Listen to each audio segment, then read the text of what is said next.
వేజండ్లపురములోని శ్రీ విశ్వమాత ఆదిపరాశక్తి పీఠాధీశులు భగవాన్ శ్రీ శ్రీ శ్రీ వెంకట కాళీకృష్ణ గురుమహారాజు గారు లోకరీతిని గూర్చి మహత్తరంగా రచించగా శ్రీ గురు ప్రబోధ పద్యరత్నాకరం గ్రంథంలోని 453 పద్యాలలోని 223 పద్యరత్నాలలోని లోకరీతిని తెలియజేస్తున్న 10వ భాగము 72 నుండి 79 పద్యరత్నాలను కూర్పు చేసి ప్రవచిస్తున్నది భగవాన్ శ్రీ శ్రీ శ్రీ వెంకట కాళీకృష్ణ గురుమహారాజు వారి దాసుడు వ్యాఖ్యాన వాచస్పతి బ్రహ్మశ్రీ ప్రభాకర స్వామి, హైదరాబాద్.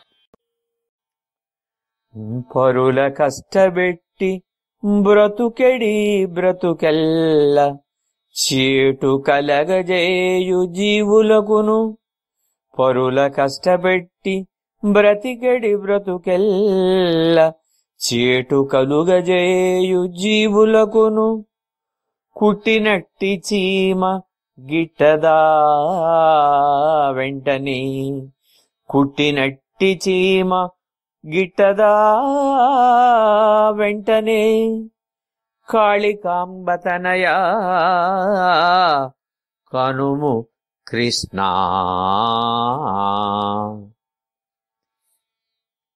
ఇతరుల్ని పీడించి బ్రతకాలనుకోవటం తమ బ్రతుకులకే కీడు కలిగిస్తుంది.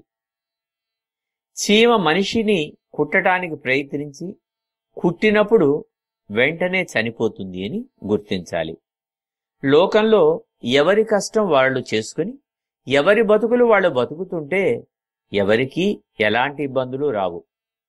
పరస్పర సహకారం వల్ల ఎంతో ఆనందం కలుగుతుంది. కానీ ఒకరిని బాధించి బాధ పెట్టి మనం పబ్బం గడుపుకోవాలనుకోవటం వల్ల అసలుకే చీటొస్తుంది. ఎంత మంచివారైనా, ఎంత అమాయకులైనా, ఎంతటి బీదవాళ్లైనా తమ జోలికి ఎవ్వరూ రానంతకాలం పట్టించుకోరు.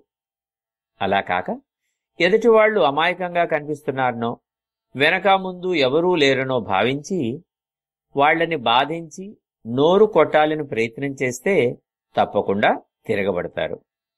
అపకారం జరుగుతుంది అని తలంచినప్పుడు ఎవరూ చూస్తూ ఊరుకోలేరు కదా. తమకు చేతనైన పద్ధతుల్లో ప్రతిఘటించి ఆ బాధ, కోపం, ఆవేశంలో చీటు కలిగించే వారిని తుదముట్టించటానికి కూడా వెనకాడు. కనుక సాధ్యమైనంత వరకు తోటి వారికి సాయపడాలే కాని వారిని పీడించటానికి, బాధించటానికి ప్రయత్నించకూడదు. అందువల్ల తిరిగి తమకే ఇబ్బందులు తలెత్తుతాయి. చూడండి, చీమ మనిషి మీద పాకుతున్నంతసేపు మనం గమనించకపోతే అది క్షేమంగానే ఉంటుంది. కానీ కుట్టాలని ప్రయత్నించినప్పుడు, కుట్టినప్పుడు మనిషి వెంటనే దాన్ని పట్టుకుని చంపేస్తాడు.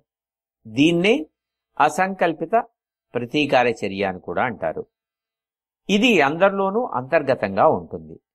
అవసరం అయినప్పుడు ప్రతీకారం తీర్చుకోవటానికి వెనకాడం. అందువల్ల పరపీడనం ఎంత మాత్రం మంచిది కాదు. పరులని పీడించటం పాపము అని గురుదేవులు పూజ్య శ్రీ శ్రీ శ్రీ వెంకట కాళీకృష్ణులు పై పద్యంలో తెలియచేశారు. తల్లిబాలు బిడ్డ తాగకుండ చేసి పితుకుచుందురు మిగుల పిదప బుద్ధి,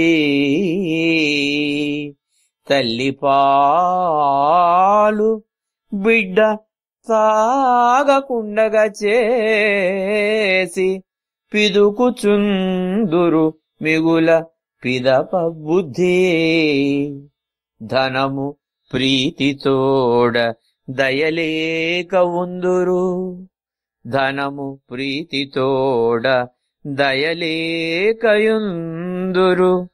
కాళికాంబతనయ కనుము కృష్ణ. నిర్దయులైన వాళ్ళు లోకంలో తల్లి పాలను బిడ్డకు దక్కకుండా చేస్తూ పాలన్నీ పితికేస్తూ ఉంటారు. చాలా చోట్ల పరిశీలిస్తే ఆవుల దగ్గర నుంచి గాని గేదెల దగ్గర నుంచి గాని పాలు పితికే ముందు దూడని వాటి దగ్గరకు వదులుతారు. దూడలు పొదుగు దగ్గరికి రాగానే ఆవు పాలను చేపుతాయి. అంటే అప్పటి వరకు పొదుగులో బంధనమై ఉన్న పాలు దూడ దగ్గరకు రాగానే ఆ మాతృత్వపు మమకారం వల్ల తాగటానికి వీలుగా వాటిని వదులుతాయి. దూడ పాలు త్రాగటం ప్రారంభించిన మరుక్షణం దూడను పక్కకి లాగేసి దాన్ని కడుపు నిండా తాక్కుండా చేసి బిందెల్లోనో చెంబుల్లోనో పాలు పితకడం ప్రారంభిస్తాం. మళ్ళా పాలు పితుకోవడం అయిపోవచ్చిందనగానే పక్కన కట్టిపడేసిన దూడని పొదుగు వద్దకు వదులుతారు. అందులో మిగిలిన అరకొరగా ఆ కొంచెం పాలతోనే దూడ తన పొట్ట నింపుకోవలసిన పరిస్థితి వస్తుంది. అంటే తల్లిపాలు పూర్తిగా తాగే అదృష్టానికి అవి నోచుకోవన్నమాట. అన్ని జీవుల్లోకి జ్ఞానవంతుడనుకునే మానవుడు నిర్దయుడై ఎంత అజ్ఞానంతో ప్రవర్తిస్తూ పాపం మూట కట్టుకుంటున్నాడో దీన్ని బట్టి తెలుస్తుంది.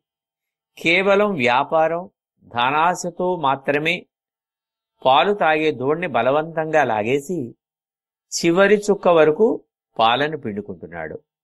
దూడ నోటి దగ్గర పాలను లాగేసి ఆ పాలతో తమ పిల్లలకు సౌకర్యాలు ఏర్పాటు చేసుకుంటున్నాడు. అలా చేయటం నీతి కాదు, ధర్మం కాదు. ఆవులు గేదెలు తమ బిడ్డల్ని పాలు త్రాగేటప్పుడు లాగివేసినా యజమాని తమకు గ్రాసాన్నిచ్చి పొట్ట నింపుతున్నాడనే విశ్వాసంతో తమ పాలను ప్రయత్నపూర్వకంగా ఆపక యజమాని పిండుకోవటానికి అనుమతిస్తాయి. కాదు అంటే అవి దూడను లాగేయగానే ఆవో గేదో ఎగరటమో తన్నటమో పొడుస్తామో చేస్తే మనిషి ఏమవుతాడు? దూడని పాలు త్రాగనీయనందుకు కోపంతో యజమానిని తన్నవు కుమ్మవు. ఎందుకని అంటే వాటిల్లో గ్రాసం ఇస్తున్నాడు, గడ్డి వేస్తున్నాడు అనే కృతజ్ఞతాభావం ఉంది గనక. యజమాని నౌకర్ల విశ్వాసాన్ని ధర్మాన్ని అక్కడ పశువులు పాటిస్తున్నాయి. కానీ జ్ఞానవంతులైన మానవులు సగం పాలను ఆ చిన్న దూడలుగా ఉన్నప్పుడు కొంతకాలం వరకైనా వదిలితే మంచిదేమోనని సూచన పై పద్యంలో అందించబడింది గురుదేవులు పూజ్య శ్రీ శ్రీ వెంకట కాళీకృష్ణుల వారి ద్వారా. అజ్ఞులైన వారు అవని జనులకెల్లా చెప్పుచుందురుగాని చేయరపుడు. అజ్ఞులైన వారు అవని జనులకెల్లా చెప్పుచుందురుగాని చేయరపుడు. పలుకు పలుకు కంటే పాటించుటే మేలు, పలుకు పలుకు కంటే పాటించుటే మేలు. కాళికాంబతనయ కనుము కృష్ణ. కొంతమంది అజ్ఞానులైన వాళ్ళు తామెంతో జ్ఞానులవని తమకి తామే అనుకుంటూ ఇతరులకి నీతుల్ని బోధిస్తూ ఉంటారు. కానీ వాళ్ళు మాత్రం పాటించరు. మాటలు చెప్పటం కంటే పాటించటం ఎంతో మేలు. అరిచే కుక్క కరవదు, కరిచే కుక్క మొరగదు అనేది ముతక సామెత అయినా అక్షరాలా నిజమే. పనిచేసేవాడెప్పుడూ తన సమయాన్ని వృధా చేసుకుని ఇతరులకు తప్పుడు సలహాలు సూచనలు ఇవ్వడు. అది తన పనిలో ఒక భాగమై అవసరమైన పరిస్థితుల్లో మాత్రమే తగిన విధంగా సూచనలిస్తారు. ఎక్కువ సమయం పనిలో నిమగ్నమై ఏకాగ్ర దృష్టితో పనిచేసుకుంటూ పోతారు. కబుర్లతో కాలాన్ని వృధా చేయరు. కాలం విలువ, అది పోతే తిరిగి రాదన్న సంగతి వారికి బాగా తెలుసు. ఇలాంటి వాళ్ళు తమ గురించి, తమ పనితనం గురించి ఎక్కడా చెప్పుకోరు. కానీ కొంతమంది అతి తెలివితేటలు, అజ్ఞానం ఉన్నవాళ్లు తమలోని తెలివితేటలను ఇతరులకు తెలియజేయాలనో లేకపోతే తాను ఎక్కువ తెలివి కలిగిన వాడిని అని ఎవరన్నా గుర్తించాలనో భావించి ఎదుటి వాళ్లకి తనతో అవసరం ఉన్నా లేకపోయినా, వారు అడిగినా అడగపోయినా వారితో మాటలు కలిపి ఏ పనులు ఎలా చేయాలో, డబ్బు ఎలా సంపాదించాలో, ఏ వ్యాపారం ఎలా చేయాలో, పని చేయకుండా ఎలా బతకొచ్చో, ఇలా రకరకాలుగా ఏవో ఏవో అసందర్భమైన మాటల్ని వల్లిస్తూ ఉంటారు. కానీ వాళ్ళు చెప్పేవి ఏమీ తమ జీవితంలో ఆచరించి చూసినవి కాదు. అసలు ఎలా చెయ్యాలో కూడా వాళ్ళకి తెలియదు. ఒకవేళ ఎవరైనా వారి మాటలు నమ్మి వాళ్ళు చెప్పినట్లు చేయాలని భావిస్తే కొంత రుసుము వసూలు చేసి మళ్ళీ ఆ తర్వాత కనిపించరు. ఎందువల్లంటే ఇలాంటి వారు మాయమాటలు చెప్పటంలో సిద్ధహస్తులే కాని పనిపాట్లు ఏనాడు చేసినవారు కాదు. ఎదుటివారికి చెప్పడానికే నీతులున్నాయి అన్నట్లుగా లోకంలో చాలామంది నీతులు చెప్పేవారే గాని చేతలు చేసేవాళ్లు లేరు. చెప్పటం సులువే, ఖర్చు లేని పని కదా, చేయటమే కష్టం.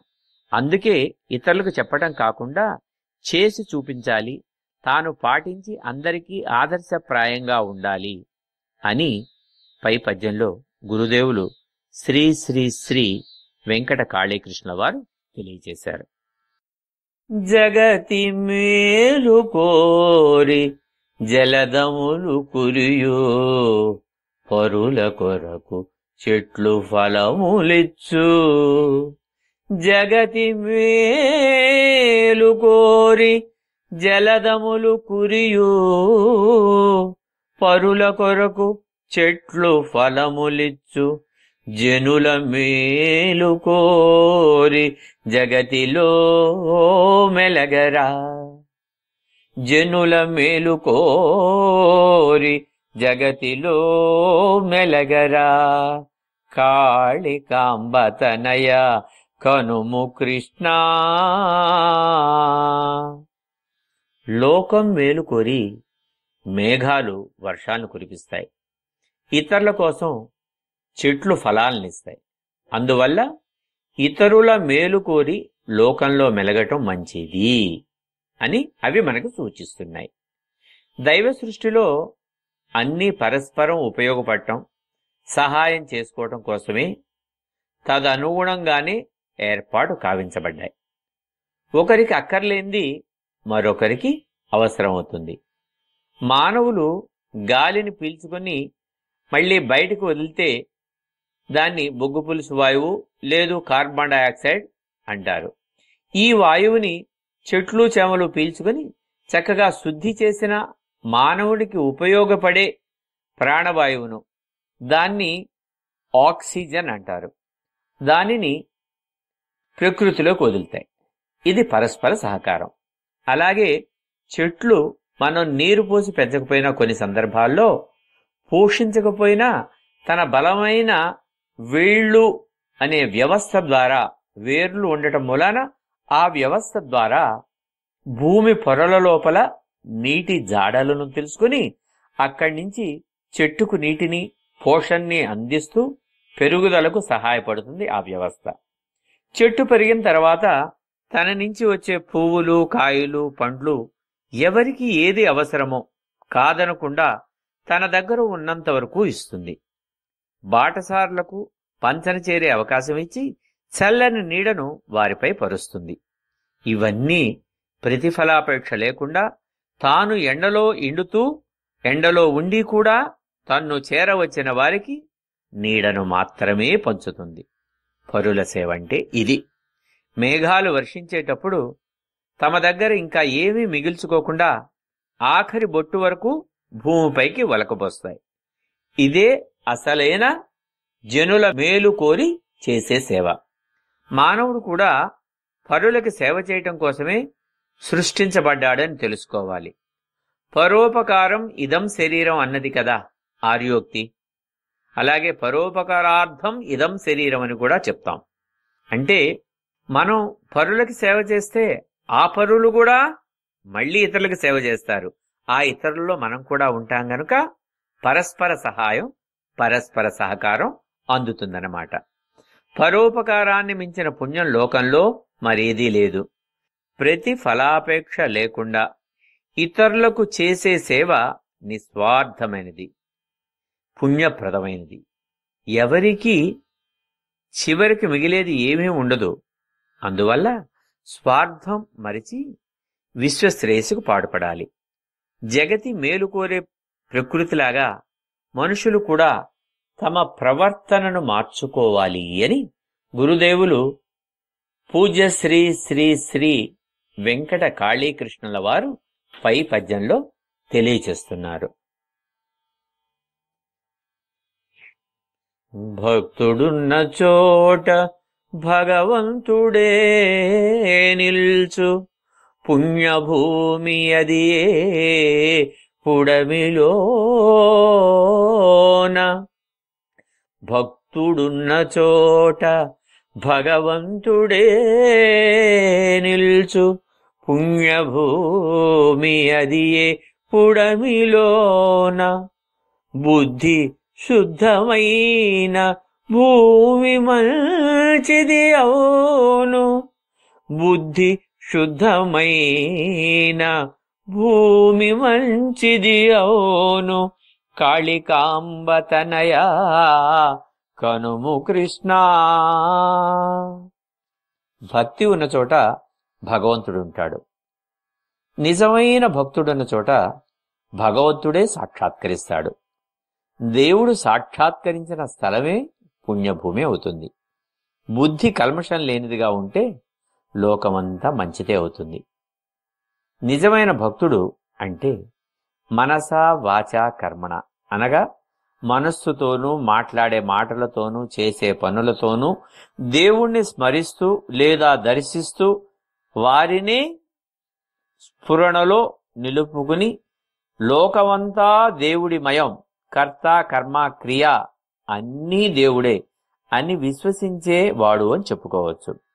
దేవుడు ఎక్కడుంటాడో ఎవరికీ తెలియదు.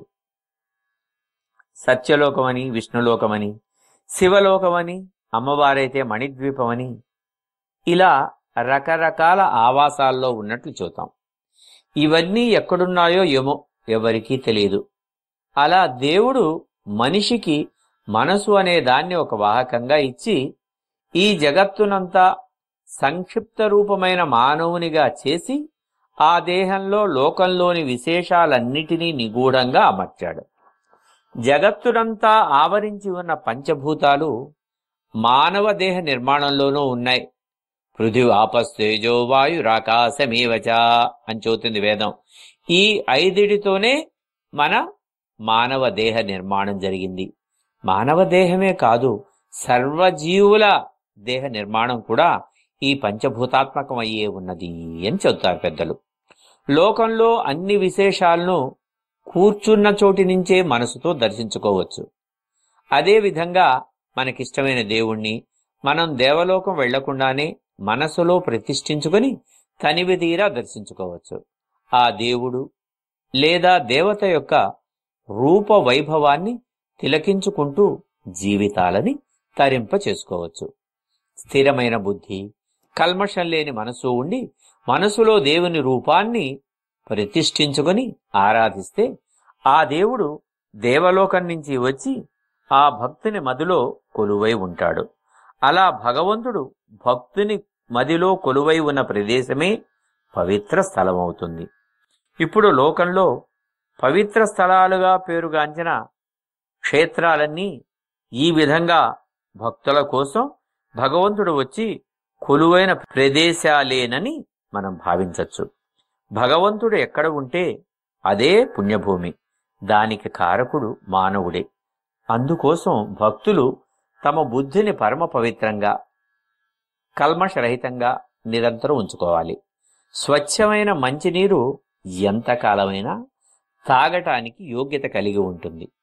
ఆ నీరు కలుషితం కాకుండా కాపాడుకునే బాధ్యత ఎవరికి వారిపైనే ఉంటుంది. శుద్ధమైన మనసులున్న వారి వద్దే భగవంతుడు ఉండిపోతాడు. శుద్ధమైన బుద్ధితో ఉన్నవారికి లోకంలో అందరూ మంచివాళ్లగానే కనిపిస్తారు. మన దృష్టి మంచిదైతే అన్నీ మంచిగానే గోచరిస్తాయి. ఆ విధంగా యోగి సాంప్రదాయంలో, మహర్షి సాంప్రదాయంలో మనసుని స్థిరపరుచుకొని పెద్దల అండదండలతో, వారు బోధించిన విషయాలతో, వారు ఇచ్చిన సందేశంతో ముందుకు సాగినటువంటి వాళ్ళు అనేక మంది కూర్చున్న చోటి నుంచి దైవాన్ని ప్రతిష్ఠించగలిగిన, లోకాలను సందర్శించగలిగిన స్థితిలోకి వచ్చారు. అలాంటి స్థితిలో ఉన్న పరమోత్కృష్టమైనటువంటి గురువే భగవాన్ శ్రీ శ్రీ వెంకట కాళీకృష్ణుల వారు. వారు భూగర్భ సమాధిని ఏర్పాటు చేసుకుని అందులో యోగ స్థితిలో, ధ్యాన స్థితిలో కూర్చుంటే గంటలు రోజులు గడిచిపోయి దాదాపు 2 నెలల పాటు ఆ స్థితిలో నిలిచి కావలసినటువంటి దైవాన్ని, ఆ లోకాన్ని సందర్శించి రాగలిగిన స్థితిలోకి చేరుకున్నారు అంటే ఇదిగో ఇది. అది వారు చెప్పినటువంటి విషయం అనుభవపూర్వకంగా తాను పొంది, తాను అనుభవించి మనకి తెలియచేశారు. కనుక ఆ మనస్సు, బుద్ధి శుద్ధంగా ఉండటం అవసరం. దీనికి హిందీలో ఒక సామెత చెబుతారు, మన్ చంగాతో కటౌతీ మే గంగా. దీనికి ఒక పెద్ద కథ కూడా ఉందనుకోండి. మన్ చంగాతో కటౌతీ మే గంగా అంటే మనసు స్వచ్ఛమైనదైతే, నిర్మలమైనదైతే, పవిత్రమైనదైతే గంగ అంత పవిత్రమైనది, గంగతో సమానమైనది అని చెప్తారు. కనుక మనస్సుని, బుద్ధిని పవిత్రంగా, శుద్ధంగా ఉంచుకోవాలి అని పై పద్యంలో భగవాన్ శ్రీ శ్రీ శ్రీ వెంకట కాళీకృష్ణ గురు మహారాజు వారు తెలియచేస్తున్నారు. మొక్కనైన ముందే చక్కగా దిద్దవచ్చు, మొక్కనైన ముందే చక్కదిద్దగవచ్చు, కడలి దాటవచ్చు కష్టపడక, కడలి దాటవచ్చు కష్టపడక, చెడ్డవాని మార్చ దొడ్డ కష్టం బోను, చెడ్డవాని మార్చ దొడ్డ కష్టం బోను, కాళికాంబతనయ కనుము కృష్ణ. చిన్న మొక్కని చక్కగా ఉంచి కావలసిన వైపుకు తిప్పుకోవచ్చు. అట్లాగే ఎక్కువ కష్టం లేకుండా సముద్రాన్ని కూడా ఏదో విధంగా దాటచ్చు. కానీ మూర్ఖుడైన వాడి మనసును మార్చటం మాత్రం అంత సులువు కాదు, అంత తేలిక కాదు. మొక్క చిన్నదిగా లేదగా ఉన్నప్పుడు మనకి ఎటు కావాలంటే అటు వంగుతుంది. అలాగే పాకే తీగ కూడా మనం చక్కగా ఏ తాడుగట్టో దారం గట్టో దానిని ఆ దారానికి తాడుకి అనుగుణ్యంగా పందిరిపైకి ఎక్కిస్తాము. లేదు ఉన్న చోటు నుంచి తీసి మరో చోట పాతినా అది వెంటనే బతికే గుణాలు సంతరించుకుంటుంది. మనం ఇచ్చే పోషణ బాగుంటే త్వరగా ఏపుగా బలంగా పెరుగుతుంది. అదే మొక్క పెరిగి పెద్దదైన తర్వాత చెట్టుగా, వృక్షంగా, మహావృక్షంగా రూపొందితే దానిలో ఏ భాగాన్ని కూడా మనకు కావాల్సిన విధంగా ఉంచుకోలేము, ఉంచుకోవడం కష్టమవుతుంది. అదుపు లేని విధంగా పెరుగుతూ ఉంటుంది కనుక మనకు కావలసిన రీతిలో దానిని నియంత్రించటం ఆ పరిస్థితిలో సాధ్యం కాదు. ఒకవేళ కొమ్మల్ని గాని చెట్టును గాని క్రమ పద్ధతి కోసం కొంచెం ఉంచుదాము అని ప్రారంభిస్తే అసలు చెట్టే విరిగిపోతుంది, తన రూపాన్ని మార్చుకుంటుంది. అదేవిధంగా మానవ జీవితాలకి దీనిని అన్వయించుకుంటే పసితనం నుంచి పిల్లలకు ఏది నేర్పినా గ్రహించి నేర్చుకునే స్థితిలో ఉంటారు. వారిని ఎలా తీర్చిదిద్దాలి అనుకుంటే అలాగే రూపుదిద్దుకుంటూ పెరుగుతారు. అలా కాకుండా చిన్నప్పటి నుంచి ఎందుకులే గోల, పెద్దయిన తర్వాత చూసుకుందాంలే, అప్పుడు వారి భవిష్యత్తు కావాల్సిన విధంగా తీర్చిదిద్దుకోవచ్చులే అని ఊరుకుంటే ఆ తరువాత అది కష్టసాధ్యం అవుతుంది. ఏదైనా మొక్కగానే వంగాలి గాని మానుగా సాధ్యం కాదు. అలాగే సముద్రాన్ని దాటడం కూడా ఎంతో కష్టమైంది. ఎందుకంటే సముద్రానికి ఎల్లలుండవు, ఎటు మొదలో ఎటు చివరో తెలియదు. అందుకే జలనిధి, అంబోనిధి అంటారు. అంటే అసలు ఆ నీటికే అది మూలం, ఆ నీటి నిలవకి అంతులేని విస్తారమైనటువంటి స్థానం. అలాంటి దాన్ని దాటాలి అంటే కష్టం. అట్లా ఆ అగాధాన్ని తలపించే సముద్రాన్ని దాటడం అంటే ప్రాణాల మీద ఆశలు వదులుకున్నట్టే. అయినా ఎన్నో ఉపాయాలను ఆలోచించి ప్రమాదం లేని విధంగా సముద్రాన్ని కూడా ఈవల నుంచి ఆవల వరకు దాటవచ్చు. చిన్న బోటుతోనో, స్టీమ్ బోటుతోనో, పెద్ద బోట్లతోనో ఏదో రకంగా దాటచ్చు. కానీ మూర్ఖుడు, నీచుడు, చెడ్డవాడు అయిన వాడి మనసును మార్చటం పసి మొక్కను ముందు నుంచే చక్కదిద్ది సంరక్షించటం కన్నా, సముద్రాన్ని దాటటం కన్నా కూడా ఎంతో కష్టమైంది అని అంటాం. ఎందుకని? లోకంలో అత్యంత కష్టమైన పనుల కన్నా కూడా కష్టమైన పని అట ఇది. వారిని పూర్తిగా మార్చటం అతి కష్టము, సజ్జనుడిగా మలర్చటము అతి కష్టము అని చెబుతారు. అలాంటి వారిని మార్చటానికి ఎన్నో పద్ధతుల్ని ఓపిగ్గా పాటించాలి, మచ్చిక చేసుకోవాలి, మంచి మాటలు చెప్పాలి, మెచ్చుకోవాలి, వాడికి నచ్చే విధంగా ప్రవర్తించాలి. ఇవన్నీ వాళ్ళు పట్టించుకోకపోయినా ప్రయత్నం మానకుండా మనం ముందుకు పోతూనే ఉండాలి. అతి కష్టం మీద చెడ్డవారిని కూడా మార్చవచ్చు అంటున్నారు గురుదేవులు పూజ్య శ్రీ శ్రీ శ్రీ వెంకట కాళీకృష్ణుల వారు పై పద్యంలో.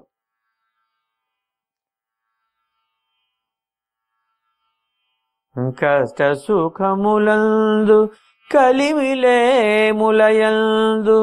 విడువకుండ సతము వెంటనుండు.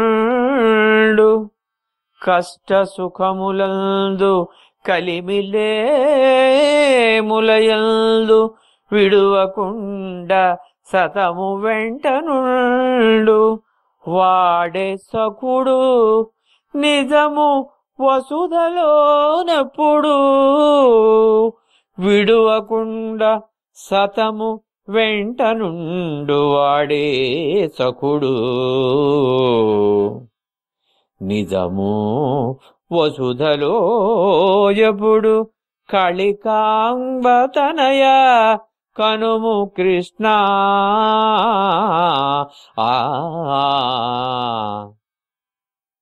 కష్ట సుఖాల్లోనూ, సంపదలు ఉన్నప్పుడు సంపదలు లేనప్పుడు వదలకుండా వెంట ఉండేవాడే నిజమైన స్నేహితుడు. స్నేహితుడు అంటే హితాన్ని కోరేవాడు, సన్నిహితంగా ఉండేవాడు, సాన్నిహిత్యాన్ని నెరపేవాడు, హితభావంతో మెలగేవాడు. స్నేహానికి భేదభావం ఉండదు. రాజు పేద మధ్యన స్నేహం ఏర్పడచ్చు. వారిలోని భావాలకు ఒకరికొకరు ఆకర్షితులై ఒకరి మాటలు ఒకరికి ఆనందాన్ని కలిగిస్తూ ఉండొచ్చు. వారిలోని వ్యక్తిగత విషయాలను అరమరికల్ని లేకుండా చెప్పుకుంటూ చర్చించుకుంటూ ఏదైనా చెయ్యాలంటే ఇద్దరి ప్రమేయంతో చేస్తూ ఉండొచ్చు. స్నేహం అంటే పరస్పర అవగాహన, ఒకరిపై ఒకరికి విశ్వాసం. కష్టాల్లోనూ సుఖాల్లోనూ వారి మిత్రబంధం తెగిపోందిగా ఉంటుంది. ధనికుడు పేదవాడు అనే అంతరం వారి మధ్య పెద్దగా ఉండదు. స్నేహానికి వయసు కూడా అడ్డం కాదు. ఇలాంటి స్నేహం కలకాలం నిలిచి ఉంటుంది. కానీ ఇటువంటి స్నేహం దొరకటం చాలా కష్టం.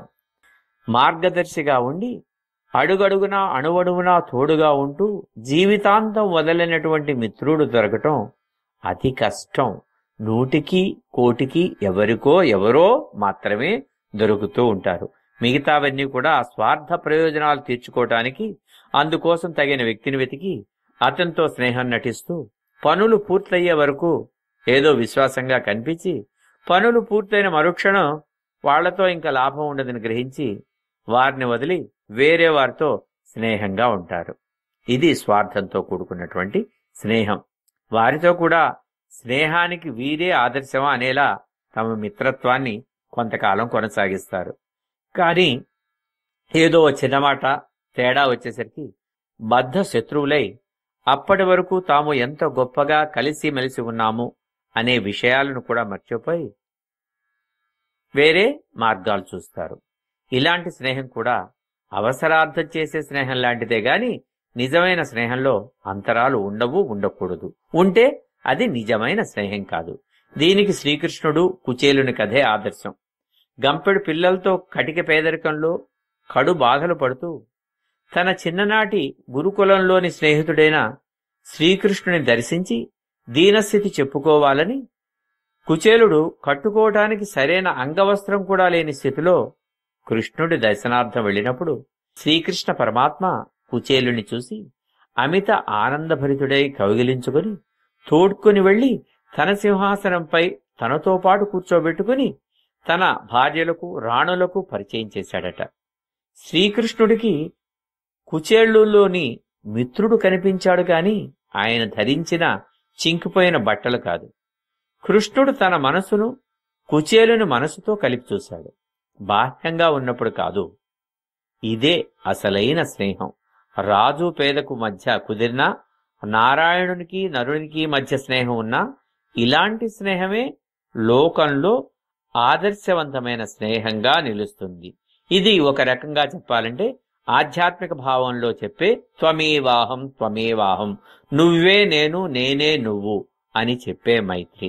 అలాగే దుర్యోధనుడి పాత్ర ఎటువంటిదైనా దుర్యోధనుడు కర్ణుడి మైత్రిని గురించి కూడా ప్రపంచంలో చాలా గొప్పగా చెప్పుకుంటారు అని గురుదేవులు శ్రీ శ్రీ శ్రీ వెంకట కాళీకృష్ణ వారు పై పద్యంలో తెలియజేశారు.